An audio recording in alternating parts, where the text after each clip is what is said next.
Ce que mangent donc les soldats aujourd'hui est le résultat de millénaires d'évolution.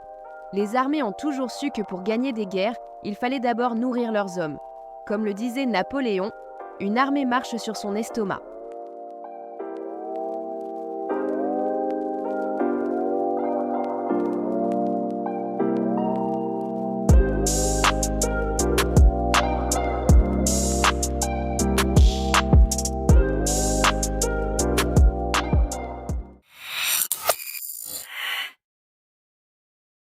Dans l'armée romaine, les légionnaires transportaient eux-mêmes leurs vivres. Leur alimentation de base était le bucellatum, biscuit dur, le frumentum, blé, et le posca, vinaigre dilué. Pour un légionnaire, la ration quotidienne comprenait environ 1 kg de blé, 100 g de lard, du fromage, des légumineuses et du vin aigre. Les hoplites grecs apportaient leurs propres provisions pour quelques jours. Leur régime était basé sur le pain d'orge, masa, les olives, le fromage, l'ail et les oignons, des aliments qui se conservaient bien sous le climat méditerranéen. Au Moyen-Âge, les armées se déplaçaient avec d'immenses convois de ravitaillement. Les chevaliers et nobles mangeaient relativement bien, tandis que les fantassins se contentaient souvent de pain, de bouillie et occasionnellement de viande séchée ou salée. Lors des sièges, la nourriture devenait une arme stratégique. Les châteaux assiégés souffraient souvent plus de la faim que des assauts ennemis. Avec Napoléon, la logistique militaire change. Les soldats reçoivent des rations standardisées, pain, viande séchée, légumineuses.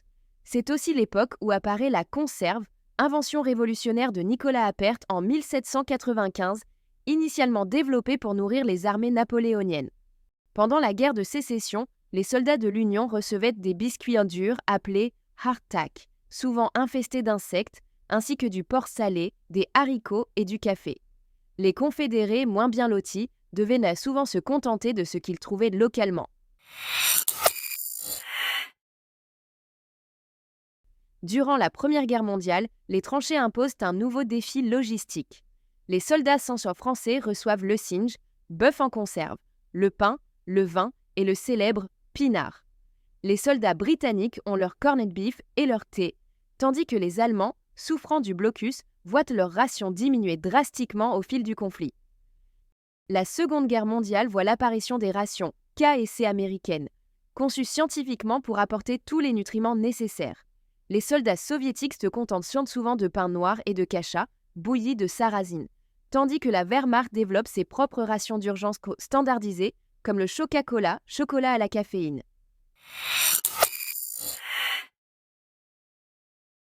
Pendant la guerre du Vietnam, les États-Unis perfectionnent leurs rations. Les MRE, Meal Ready to Eat, sont développés pour remplacer les C-rations, offrant plus de variété et une meilleure conservation. Aujourd'hui, chaque armée a développé ses propres rations, reflétant souvent la culture culinaire nationale. Les rations françaises incluent du pâté et des desserts gourmands. Les italiennes proposent des pâtes, tandis que les japonaises contiennent du riz et des plats traditionnels. Dans les conflits contemporains, l'alimentation des soldats reflète à la fois les avancées technologiques et les contraintes du terrain. Les armées modernes bénéficient de rations scientifiquement élaborées, mais la réalité du terrain impose souvent des adaptations. Dans tous les conflits récents, on observe que l'acte de partager un repas reste un moment important de camaraderie et de réconfort pour les soldats, rappelant que malgré les avancées technologiques, la dimension humaine et culturelle de l'alimentation demeure essentielle.